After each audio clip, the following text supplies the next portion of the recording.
screen, but there'll be a little box in the middle. Aha, this is the real thing.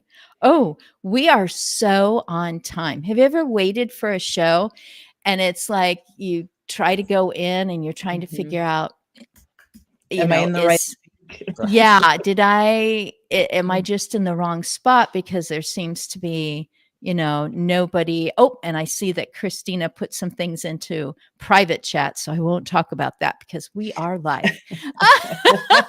Steve is mildly used to me because he has shown up for so many shows, and he's just like, somehow, even though she's like I'm like a gerbil in a habit trail or something, those tubes, and I'm just like, oh, could there be another seed down this way? So I was just thinking, since you literally have not met each other before, I'm just going to say, I don't know who came on first because I was pretty much last, but I'm going to start with Teresa and just say, Teresa, can you just let Steve and Christina know something about you, because I invited you over to the table and you came over, and I know you've got that look in your eyes and that smile on your face that says, oh, I would like to contribute to this conversation. So I wouldn't be here if I wasn't ready to contribute to the conversation. Hello. Yay. Hi, Inger. Yeah, we already have a visitor. That's awesome. Great. Hi. I'm so happy to be here. And my name is Teresa, and I live in Minnesota. I started my career as a nursing assistant and have had a very windy path through life. And now I am a doctor. I got my doctorate at 51, and I am a social psychologist, and my areas of focus are grief, aging, the body, anything that makes us human. I love that. The very first time I tried this, I said, yes, I will go live. I had to get used to all that was this, because all I did was classrooms and people that I was hired to be their assistant. And the first person that, it was the second person that said yes, but the very first screen when I went live, almost 100 episodes ago, I'm getting closer. I'm around 90 something now. He said, I just don't consider it aging. I consider it living. And I thought, well, that's a nice thought. And they went on to say that the reason why he was getting infusions and that he needed a fresh liver. And he taught me that day live that you can be a living liver donor. I hadn't known that. So I thought, you know what, if I'm going to learn something new every show, yay, that means that somebody in the audience or someone on the screen is going to learn something new also. And that person was found, a little more than a year later, and they are both perfectly healthy, and he is perfectly cancer-free. It was just amazing. It was such a privilege to be there in the moment when he described, that he was creating a website to explain to people what this is about, and got some people to lift up their shirts just to see their abdomens, and they had matching scars. And it was like very, very positive. He was like, I'm going on this journey. I find lots of people don't know about living liver donors. And I was just like, yay. So the next week and the next week, and I never got to the point where I thought, is this really helpful? I mean, is there anything here that people don't already know? And so that's not happening. So Teresa, you were a nursing assistant, but you have a doctorate, a PhD. Is that correct? Correct. Yeah. And tell me again, what was your emphasis, or maybe what was your thesis? Social psychology, and my dissertation was looking at, was talking with women 50 and older who had recently lost their moms, because that's kind of a gap in the literature, because they think, oh, well, it's timely, it's in time. But, these women that, gifted me with their stories were really, it was a wide range, because of course the mother-daughter relationship can be really challenging or really close. So I had people saying, they were my best friend. They were who I went to when I was grieving. So who do I go to now? All the way over to someone who said, I chased her approval, and now I feel like I wasted my life, and I'm 67 years old because I never got it. So, I mean, it was a real gift and then I looked at mindfulness and attention focusing practices and how that helps support grief. Wow. Oh, Christina, is that actually the perfect segue to you? Right. That's what I was thinking. I was like, wow, I'm so grateful to meet Teresa. So, thank you. Yeah, for sure. Yeah, I was a caregiver for my mother for almost 10 years. Wow. And she passed away December 28th of 22.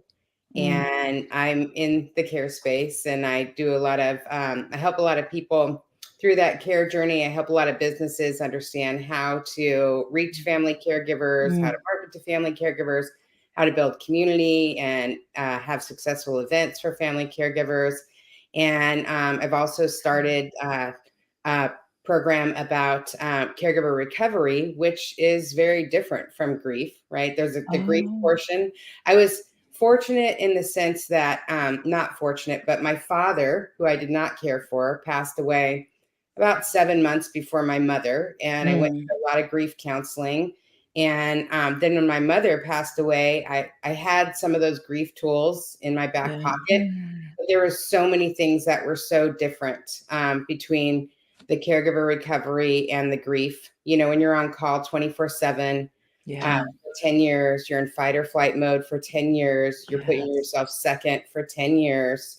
There's a lot more to unpack than just the grief. But you're still dealing with the grief as well. You know what I mean? You're still going I love this. Grief, So I was so fortunate, and I love my father. I miss my father dearly, but I'm so grateful I didn't have to. The grief wasn't that deep grief wasn't a new experience for me, because I don't know. I honestly don't know how people are able to walk through that caregiver recovery and that deep grief at the same time, because, being able to understand, and I understand what are those phases of grief, that people talk about, but those were written by somebody who was doing a study on somebody who was dying, not the people who were living, right? Elizabeth Kubler-Ross. Right. And I understand all of that, right? So when all of those thoughts and those feelings came up for grief, like they weren't as overpowering. It was almost like, well, this is just part of the process, right? But the caregiver recovery part was even just as something as simple as the phone ringing. How do I do that? Because before it was the mom hotline, and the panic that came.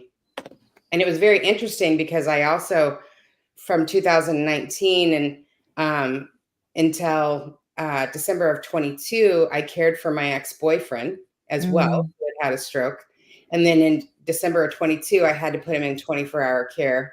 And so my care responsibilities are very, very minimal. They're more emotional with him.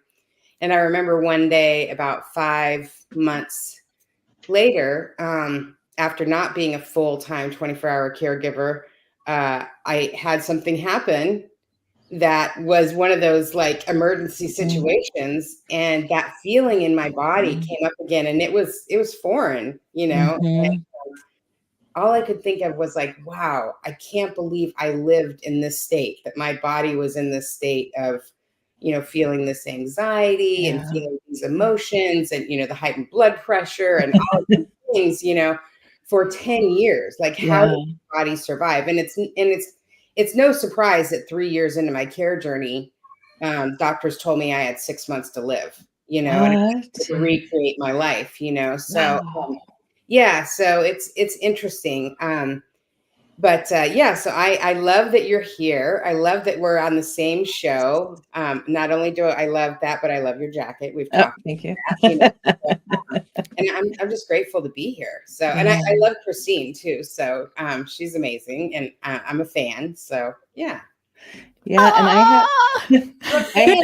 You know that, girl. You know that. I love what you do. I love what you do. I have to Steve, say, go ahead. sorry.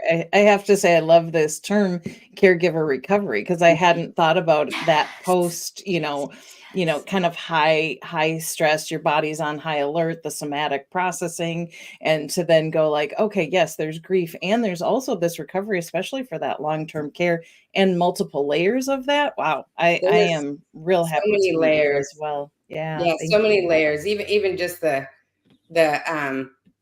simple things like now even going to the doctors by myself, and they ask for myself, and they ask for things like what's your birthday, your social security number, and it's like I have to think, because for 10 years I was giving my mom's or my ex-boyfriends, and it's like, Yes. I came last, and it's still like when somebody asks how I'm doing, it's like, oh yeah, how am I doing? Because everybody for 10 years, how's your mom? Yeah.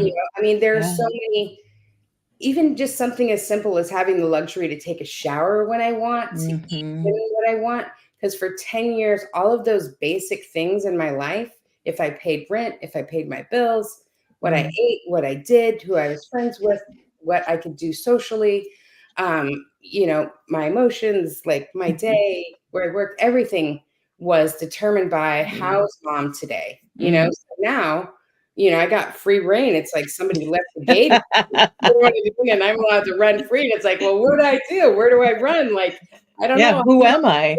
Out the gate, So Yeah. it's definitely different. And again, it's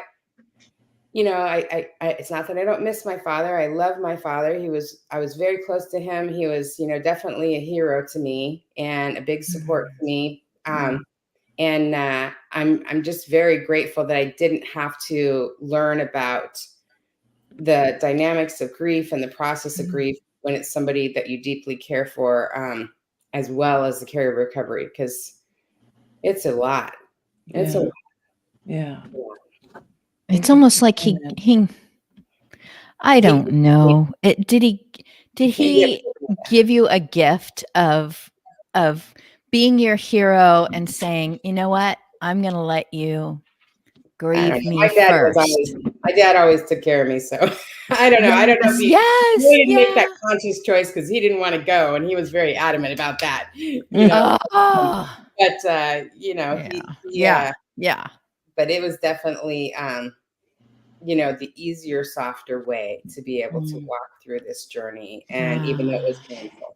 So and I'm very grateful for anybody who educates people on grief and talks about grief. I think the best thing that ever happened to me was finding an amazing grief counselor through our local bereavement center, and it was free. As a family caregiver, I didn't have a lot of money because I was paying for my mother's care, and that lady saved my life. She also just happened to be a caregiver before too for her mother, and so I got really a wonderful, wonderful journey with her. So Love that. But I want to hear about Steve, because that was funny because I was going to say, Steve, are you familiar with caregiver recovery as a term? No, but I mean, I can relate to it, and it's fascinating. My work and background is more on the technology and device side, but the motivation is through the personal experience I've had through my parents and dementia and assisted living. So I'll tell you about what we're working on, which kind of dovetails and can support what you're doing. I've been in and around healthcare for about 15 years. I was mostly on the device side. I was part of the original Internet of Things group at AT&T and built the connected health segment, to where we provided wireless connectivity to multiple devices, whether they're fall detection devices, heart monitors, glucometers, etc. And then when I left AT&T, I partnered up with one of my customers who has a company called Astute that he was wanting to grow. And Astute started as a remote patient monitoring solution for health devices, but we're now moving into broader IoT services. But the core solution is around a centralized gateway hub that has cellular and Wi-Fi connectivity, and it can connect to multiple devices via Bluetooth, Zigbee, and other radio protocols. And it currently powers Omron's Vital Sight solution, which helps thousands of cardiac patients across the country. But a few years ago, we decided we wanted to take this beyond traditional RPM and develop a turnkey solution to help keep seniors in their home as long as possible. So we created a spinoff company called Aided, With You at Home. And Christine, this is what you and I have talked about before. And Aided is not yet launched, but it will be a provider of remote monitoring and comprehensive concierge services for the aging in place segment. So we want to provide education, resources, and support to families and caregivers with their aging loved ones. And it will have two components. It will have comprehensive monitoring, but then a community support network called Aided for Good. So the monitoring piece focuses on the 4 key quadrants: health, safety, security, and comfort. But it's all from one app and one platform, as opposed to having to go to multiple apps and multiple platforms which don't integrate with one another. So it's kind of one-stop shopping, if you will. And then the Aided for Good community is a resource for guidance, education services, where people can get information on chronic conditions, assisted care versus home care. You know, how do you handle that tough conversation with dad about it's time to take the car keys away, which is something that I had to do. And this is not yet launched, but just to give you an idea of a couple of other things we're working on. We've had some interest in using our technology for some other use cases, one of which is an environmental sensor. So we're developing an environmental sensor that can monitor for CO2, carbon monoxide, particulate matter in the air, also temperature, humidity, and other things that are important in the environment. And we can also use artificial intelligence to detect keywords and key sounds, which benefits emergency situations, safety situations, and then the sensor can also connect to other health devices, motion sensors, water sensors, if you will. And this can be used in an office environment, a manufacturing facility, but also in a hospital, an assisted living facility, in the personal home, if you will. And I lived in Reno, and we had fires like all the time, and so we just moved back to Minnesota. So when you're talking about particulates and air quality and all of those things, I'm like, yes, we need to have that information. Yeah, absolutely. So when is it going to launch? Right, I'm all excited. I know, right? Aided, I don't have a date for launch, but this environmental sensor will be available through the Astute umbrella. Aided is a subset of Astute. Astute is the technology company that has the hardware and the software, and that sensor will be ready probably the second half of this year. So very cool. Yeah. But I love that you're doing that, Steve. I just did a video recently called, and it was technology, the other caregiver. Because and I love that what you're doing kind of is streamlined all together. Because frankly, for a caregiver, like the less things we have to tap into, the less places we have to go to get the resources we need, the things that we need. It just, we're so busy and our mind is going so many places that the less we have to think. If we know we can go one place, it's better. And, I remember I was on a business trip, and my mother she had this period during the day because even though she was paralyzed, she was very independent, and she liked to be at home a couple hours a day by herself, right? And so I was on a business trip. I had everything set up beautifully, and I got this call. I'm in Austin, and I got this call, and I hear my mother choking on the phone. Well, I can call 911 from Austin because my mom's in Vancouver, Washington. By the time they route it to the right place, right? It's not, we've got 6 minutes, my mom had a problem choking. And so I knew I had a 6-minute window to get somebody there. And it just happened to be that time of day where there was no caregivers. And And I remembered she had, a medical device. And we had cameras that we could talk through. So I tried to call her back. She didn't answer. So I logged into the cameras from my cell phone. I said, Mom, push your button, push your button. So she pushed her button on her bracelet. Everything was programmed with the medical alert people. They were able to get in. They were able to save her life. And honestly, like, I don't know if my mom would have stayed alive if at that moment, if we wouldn't have had that technology, right? But it was also multiple devices, right? And then I also had to go somewhere else for the other resources. And so I love that you guys are kind of combining a lot of that stuff. I know that there's never going to be one, end all be all for everything, right? It's going to control the world, one device to save it all. But, I love the more that we can have in one place, the better. So thank you for what you're doing.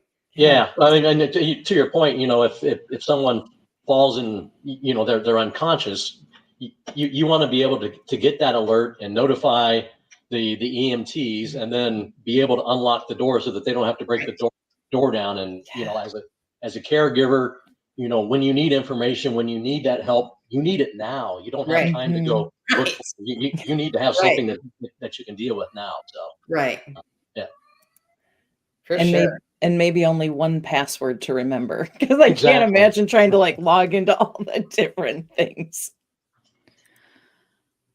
Oh my goodness. I was going to ask for a scenario as you were describing all these things. And what we ended up with was a real life drama. Thank you, Christine Keys. That, I mean, the whole time I'm still waiting for it to resolve, knowing full well that she continued to live after that. Yeah.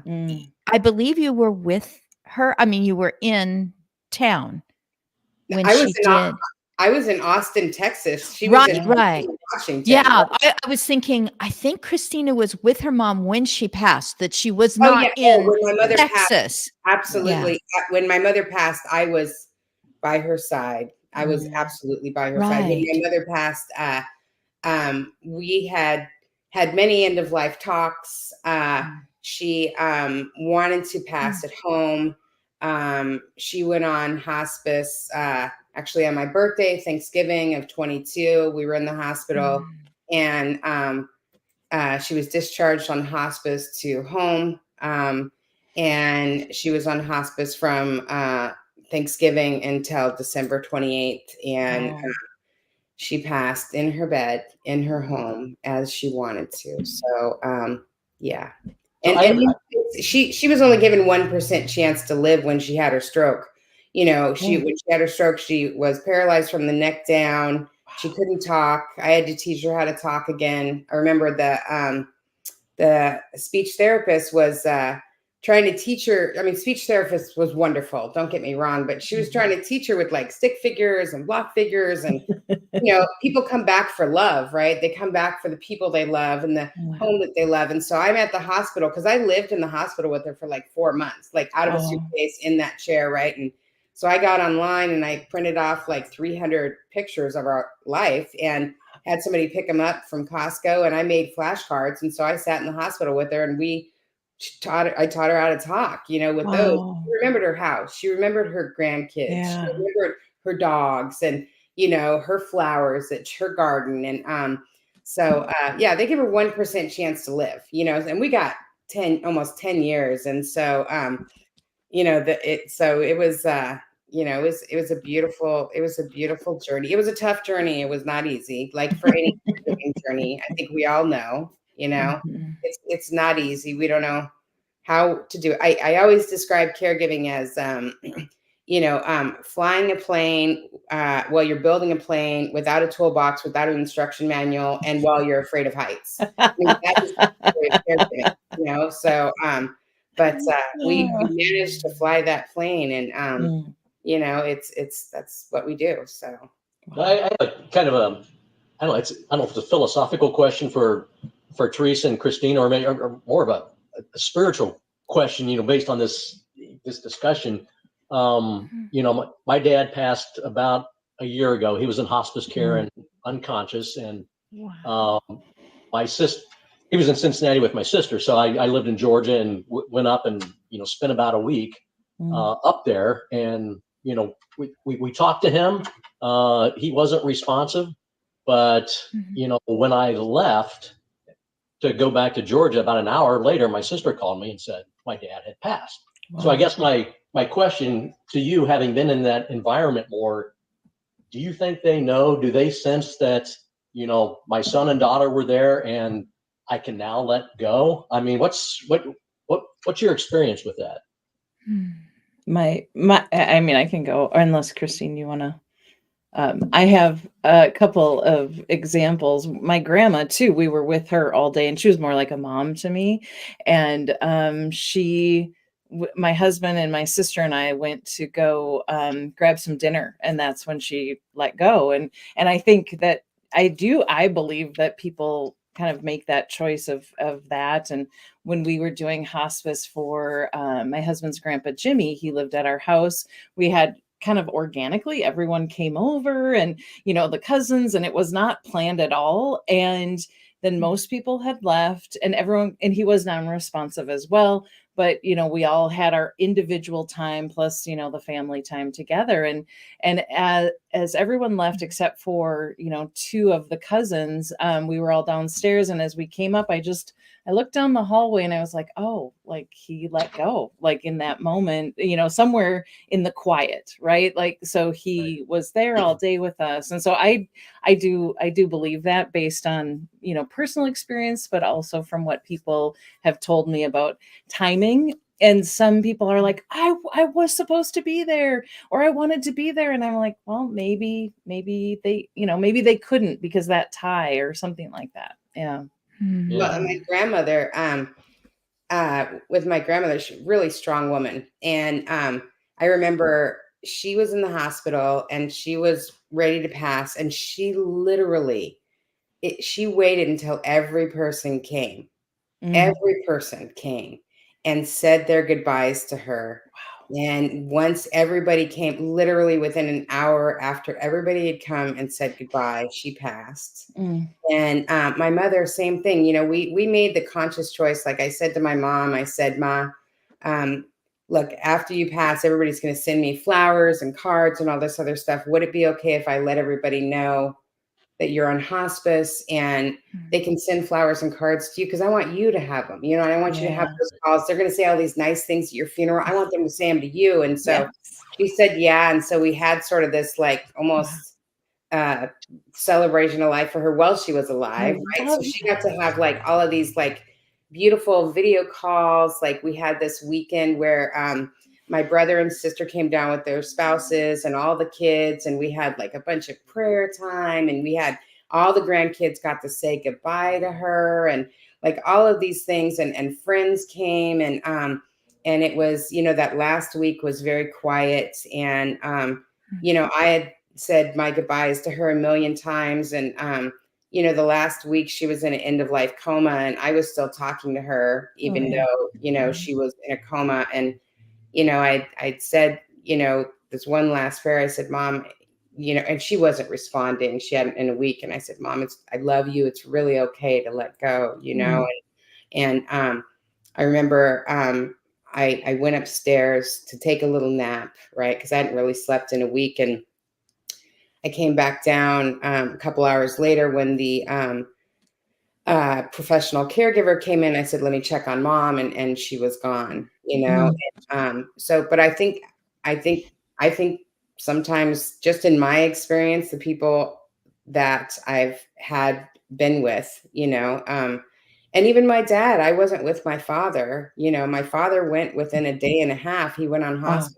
a day and a half, but, he had everybody come see him. He had video calls, and once everybody said goodbye, which he wasn't supposed to pass. We had just seen him the week before. We went to California and seen him, and he was yelling at us because we were like, Dad, we love you. Hold on. He was like, gosh darn it. He said different words than that, but I don't know why you say that, but I'm not going anywhere, And then like 2 days later, he was on hospice, and a day and a half later he passed. But, if we're lucky enough they get to say goodbye to all of us. Mhm. That's just been if we're lucky enough, and yeah. Yeah, I feel very blessed, and I'm glad that you got to see your father too, Steve. Mhm. Passed. I'm sure that was Yeah. important to him, and I can see it was important to you too. So Yeah, Steve, I'm glad you asked that question. I have my own family experiences that are very similar that I'm grateful for. When I was the longest shift I ever did as a hired caregiver coming into a home. Sometimes I freelanced and sometimes I was under the umbrella of a company. And that one situation where a few days before it was, "Hi, Christine," and then it was, "Has not awakened, but there's still vital signs." And so I would call that end of life coma. So that human being always received a phone call each Sunday at the same time from another part of the planet where the sister was in the old country. And no response, no touching, no care, no changing of sheets or anything had brought on any sort of a response.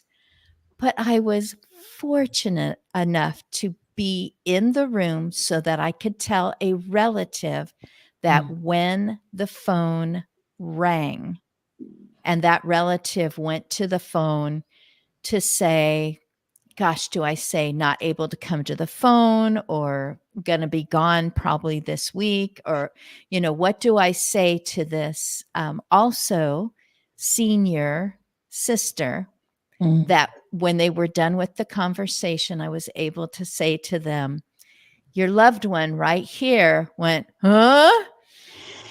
As if it was hello or probably in a different language, huh?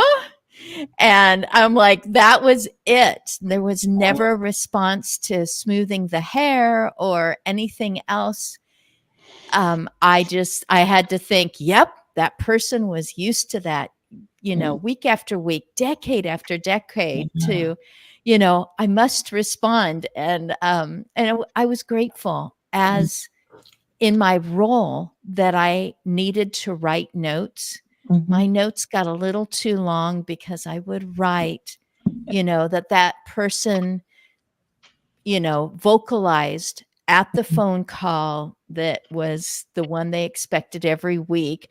And like I said, just a few days before, it was brushing the teeth. Hi, Christine. So it was pretty recent into that, but that coma did not last long. I don't think there was another Sunday phone call. And so I will absolutely attest in a court of law that the person who doesn't respond at all when you think they oughta, they're still there. I have a hospice miracle if you guys want to hear it. An interesting. Ooh, yes. I love telling this story just because it was a gift for two people. So, my mom, it was Christmas time, right? And Mom, there was no Christmas decorations, there was no presents. It was the last few days. It was pretty much just me and Mom. Everybody had gone. As soon as she went into that end of life coma, and I hadn't showered in a week because she was going to die at any moment. I was like, I didn't want to miss it, And I remember a Christmas morning, all I wanted to do was change my mom's brief, even though she had been in an end of life coma. It was a dignity thing. I just wanted to, that's what I wanted for Christmas, is I just wanted to change my mom's brief. And my mom, although she was a thin woman, she was sort of dead weight right then. And so it took two people, right? And I called the hospice people because they were like, call us if you need anything. I was like, well, can somebody come and help? And no, nobody was coming, right? It was Christmas Day, right? And I remember this woman called me, and it was a woman that she was a business acquaintance, right? Not a close friend. Like she didn't call me. She Facebook messaged me, right? We really didn't know each other that well, right? But she had donated stuff to one of my nonprofits like a month before and told me her mom had passed and we hugged and stuff like that. And So she messages me on Facebook, and she says, "Hey, how you doing?" And I said, "Fine."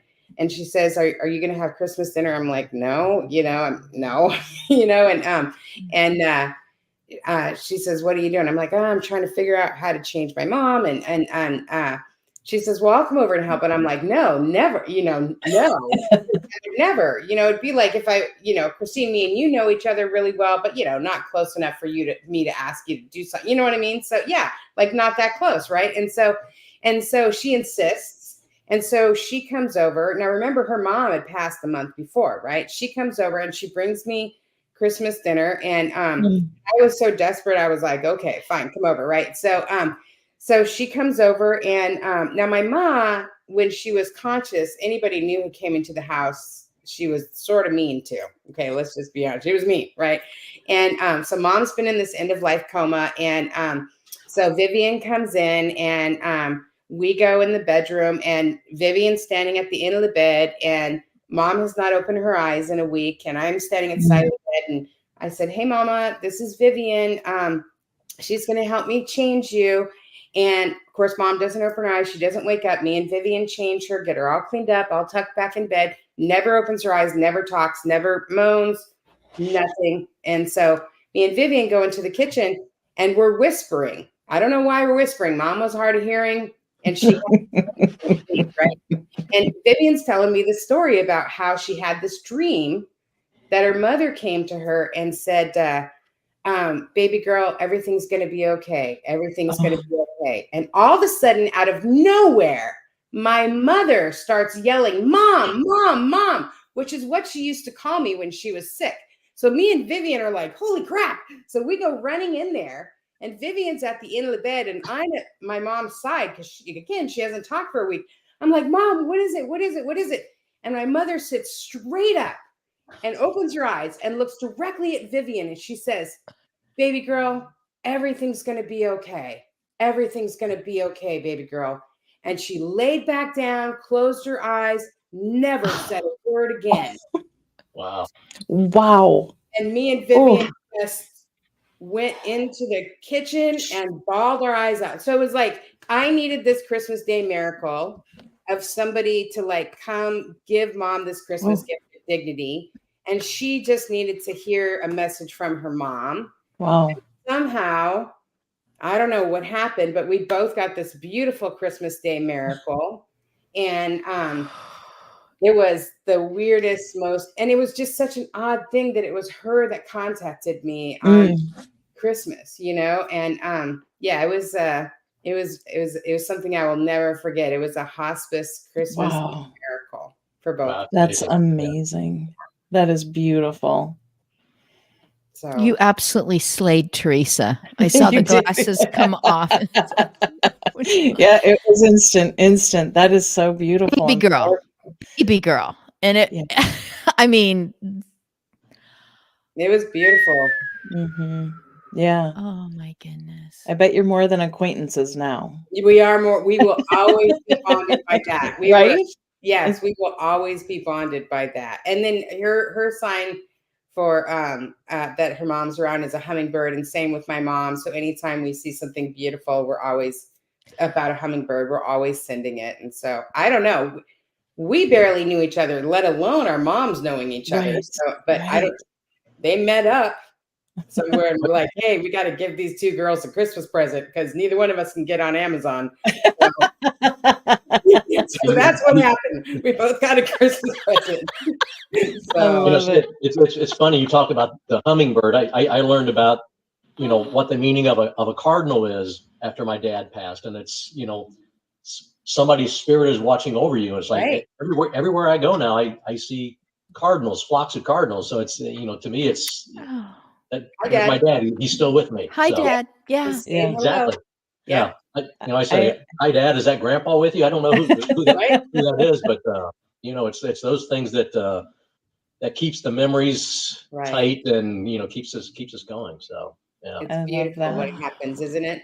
For me, it's my whenever I see little white butterflies, like the white I don't even know what they are, but anytime they like go. I am like, okay, hey grandma, I see you. I'm going in the right direction. Okay, thanks.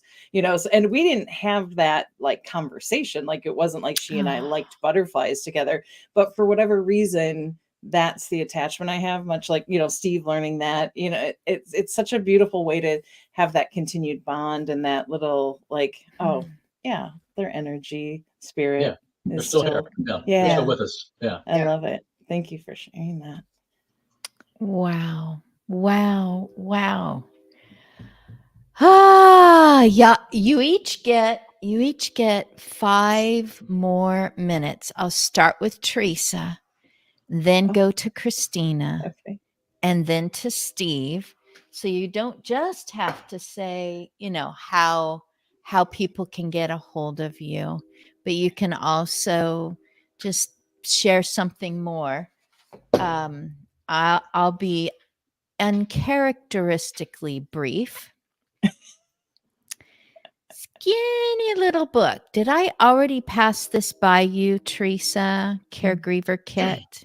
No, I saw it on the last episode when I joined on Yeah, LinkedIn. and thank you. Thank you so Yeah. much for commenting. I just want to say thank you so much, Inger. She's been busy today. She was actually on my husband's show that starts 2 hours before mine on Wednesdays. Wednesdays are a big deal. He has 2 shows, and then I have this one that he produces, which is why it's even happening.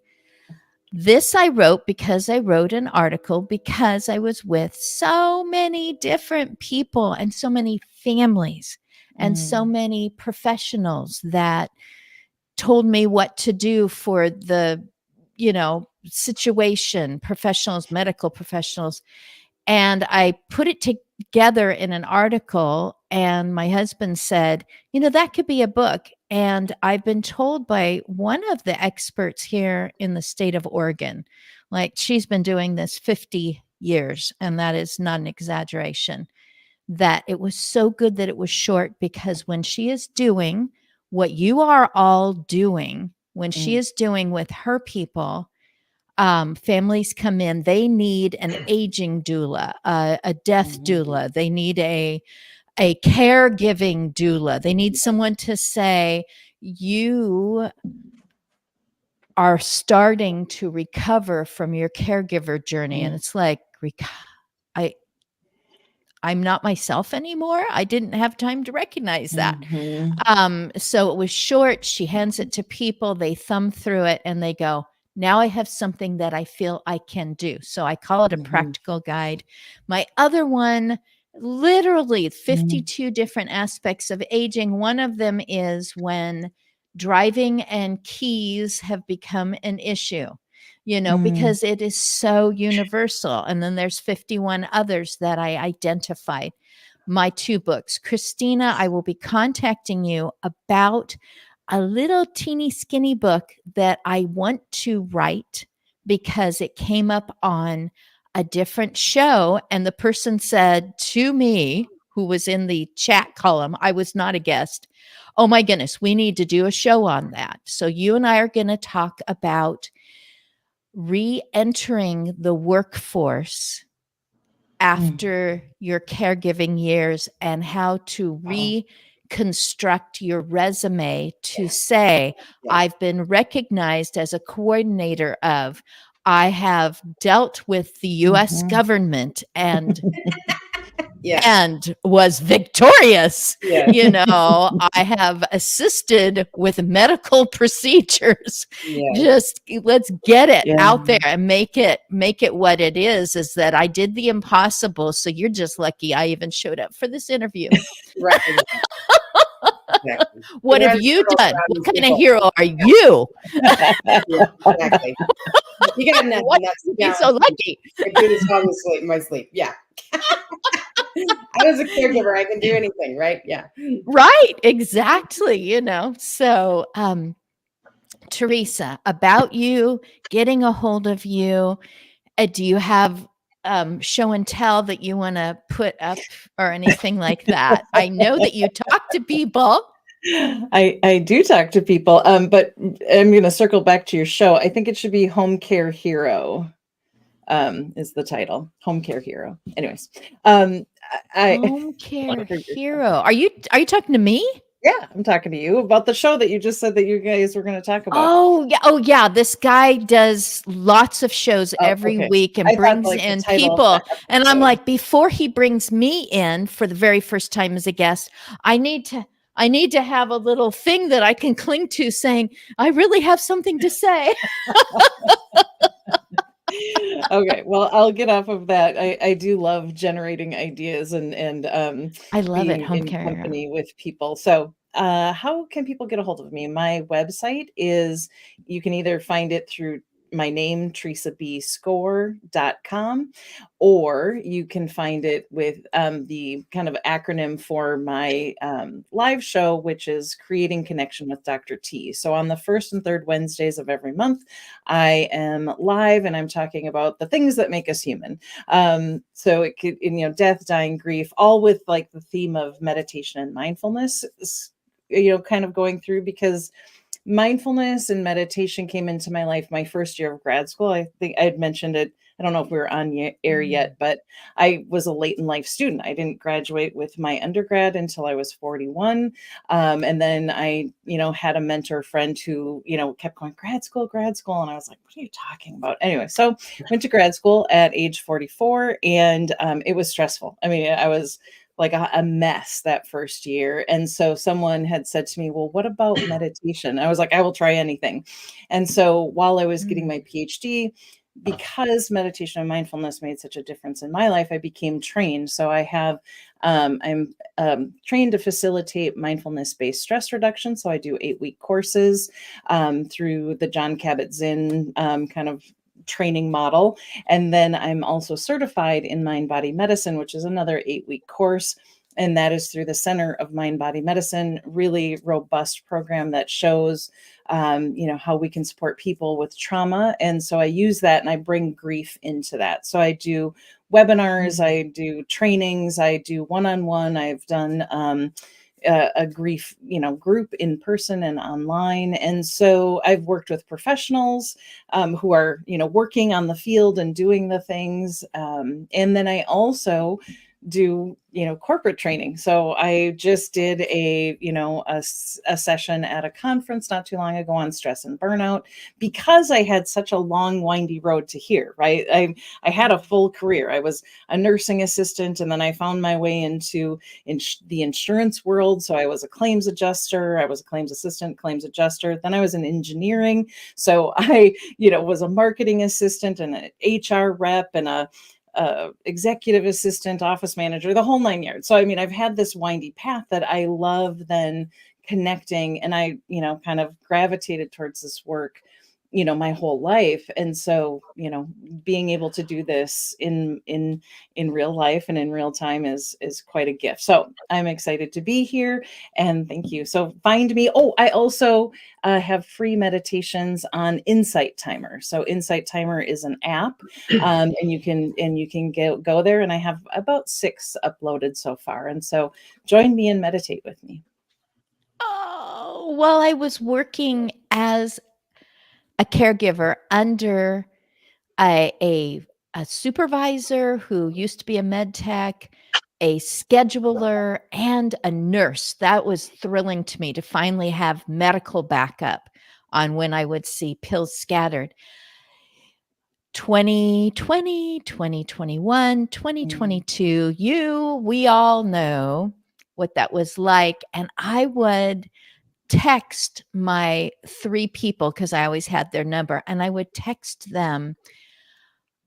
I don't know. It would just be phrases like raising my eyes and, seeing that where the sun would be in the sky, like it's a cloudy day. Breathing in, the smell outside of my window, whatever. And I would just send little things to them. Meanwhile, our supervisor is at home with her sewing machine making cute masks that we could turn them inside out. We could wear the the right ones underneath, but then we could have cute masks so that we could have ladybugs and stuff on our face. And we were just all helping each other to be getting through everything.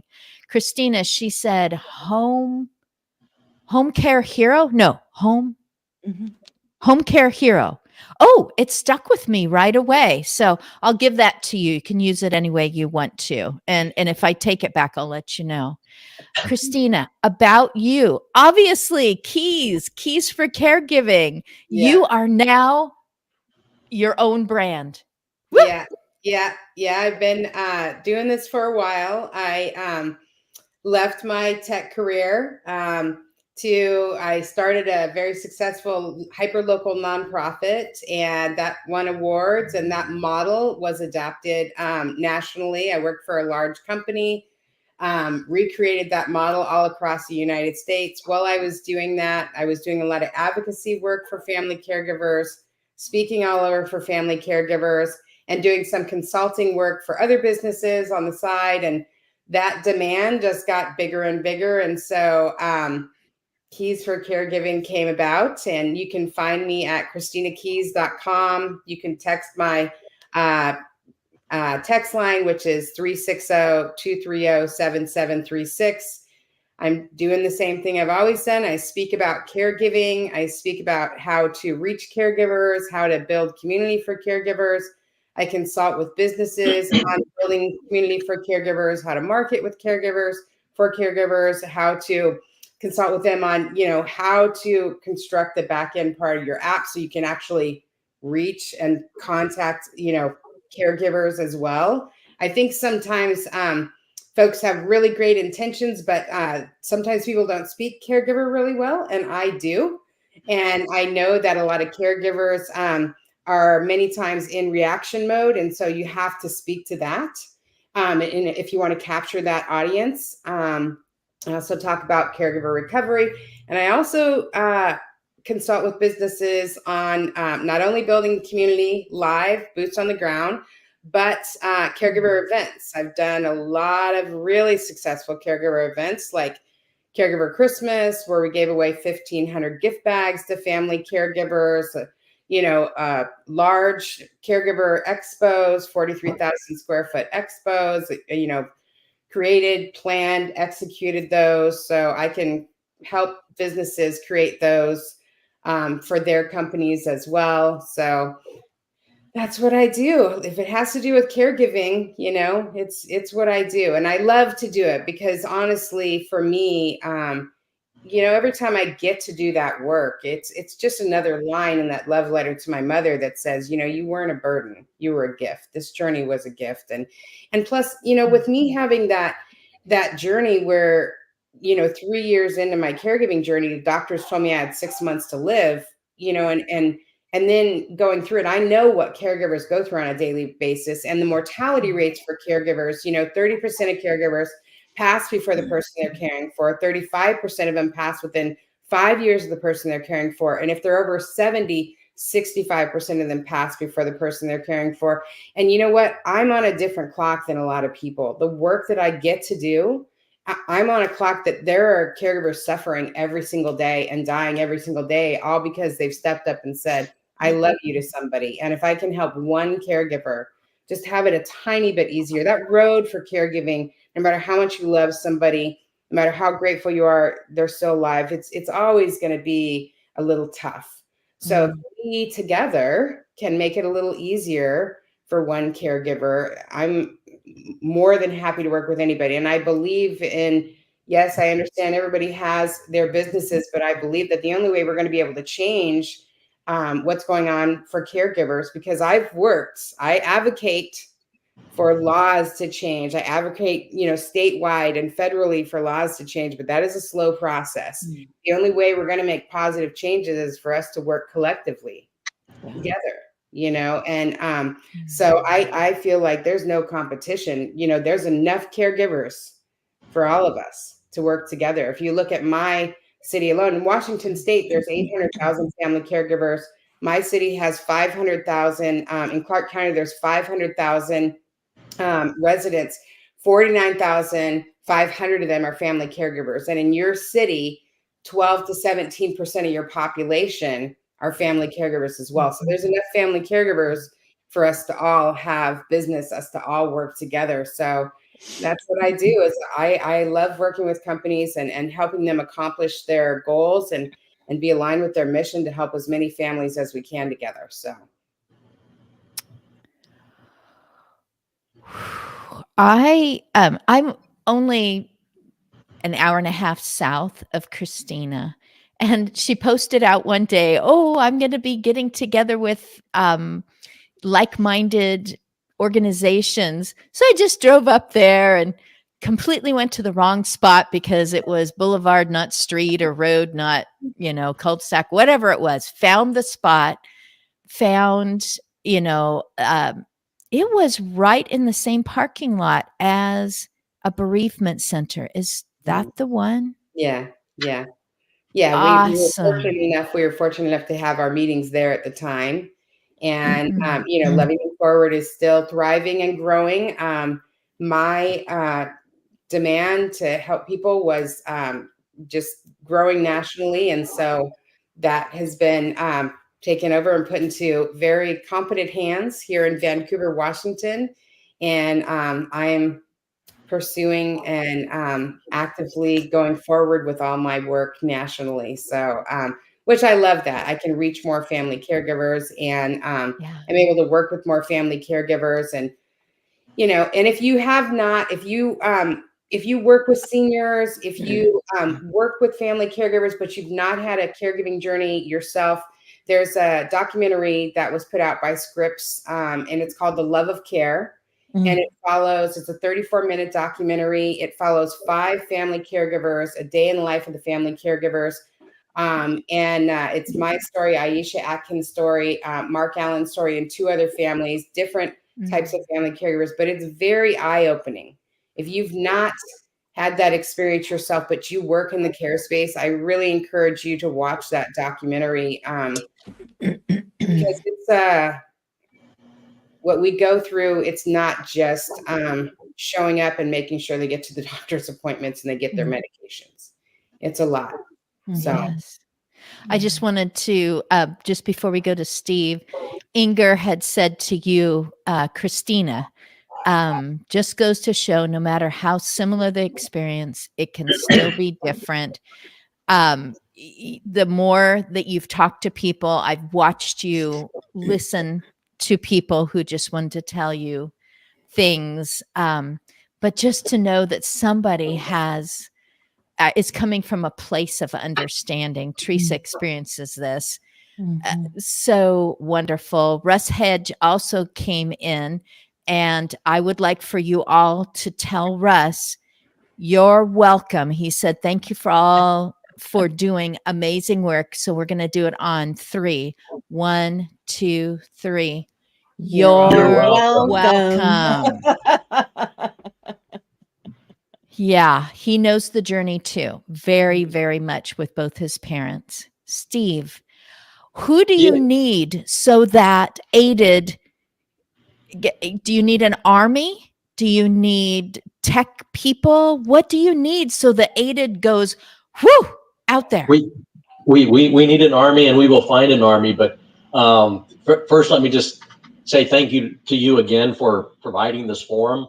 I've been watching this for the last year and a half, and I've made connections with so many people like Christina and Teresa that are doing such great things in this.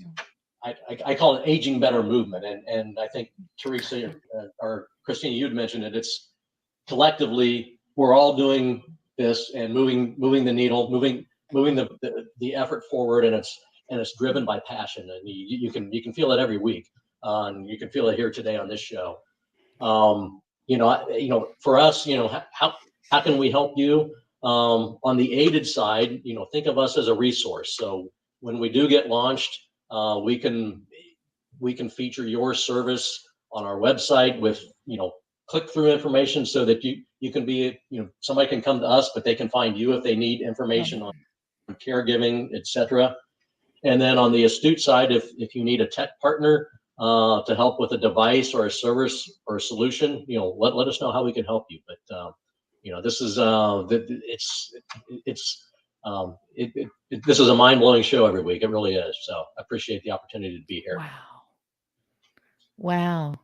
I'm so glad. I told all of you before we went live that last week one of my guests sent a message saying this was refreshing. And I'm like, the caring people who care about caregivers, who are caring for people, also need restoration and need to be applauded and need to go, oh, now there's a person, maybe I can get some energy going on this thing that I think is really needed. And I'm so grateful that my husband, D. Scott Smith, motivational listener, is willing to make this show happen. Christina, say your phone number one more time. I know the 360 part because my sister used to live in your neighborhood. Yeah, it's a text line. It's a community text line, so anybody can text anywhere from the United States. Don't try to call it. You can text it. It's 360-230-7736. You can also contact me, of course, on my website. It's got all my socials, all of that fun stuff. So all that fun stuff. All that you guys, thank you. I loved being here at our collective little spots. And we touched on emotion. Wow. I'm glad you asked that question, Steve. Teresa, you get high AQ points of adventurous quotient. High AQ because you jumped in here not having been a previous guest like Steve, not having been in the same room and survived me, but you just were like, I'm there. And so thank you so much. I should let you go on so you can keep being home care heroes and helping others who I'm done. I'm just this was great. So I'm gonna listen to us again. Thank you. Have a great day. Thank you. Thank you so much.